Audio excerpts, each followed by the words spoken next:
আলামিন ভাই, আর যারা যারা তোমার সিঙ্গাপুর মালয়েশিয়া জুতা নিতে যেতেছে অগ ব্যবস্থাটা আমরা কি করতে পারি? মালয়েশিয়া শিপে করে স্যার মুখে ডাইরেক্ট উড়ি ফেলেন সেইটা তুমি বিমান দিয়া যাইলে তো একদম বেশি লাগবে না। ঘুষ গাছ দিয়ে লাইসেন্স করতে পারতাম না। যেই কটা মাল দেখাইলাম, যেই কটা মডেল দেখাইলাম, একেবারে 1600 টাকা, একটা কম হইতো না ভাই।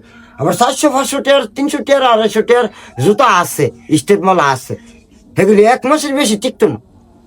আলামিন ভাই, আর যারা যারা তোমার সিঙ্গাপুর মালয়েশিয়া জুতা নিতে যেতেছে অগ ব্যবস্থাটা আমরা কি করতে পারি? ব্যবস্থাটা একমাত্র সরকার ছাড়া কাম হইতো না। লাইসেন্স বইব, তারপরে লাইসেন্স টাইসেন্স দিব, ঠিক আছে, তারপরে গিয়ে তো সেটা ব্যবস্থা হবো। এতদিন কোনো কাম হইতেছে না। ঘুষ গাছ দিয়ে লাইসেন্স করতে পারতাম না কি। আর আমরা কোরিয়ান সার্ভিসের মাধ্যমে আমরা শিপে করে স্যার মুখে ডাইরেক্ট উড়ি ফেলেন সেইটা তুমি উড়ে ফেলেন দিয়ে জুতা যাইবো ডাইরেক্ট 1-2 দিনের মধ্যে যাইবো। জুতা বিমান দিয়া যাইলে তো একদম বেশি লাগবে না। আমার নেতারা ব্যবস্থা করে দিব কি, আমার নেতারা ব্যবস্থা না করে দিলে ঠ্যাং রিসাইডা দিবি। কোনো আলগা নায়ক নায়ক লইয়া কমেন্ট করে এরকম সাজাবি না।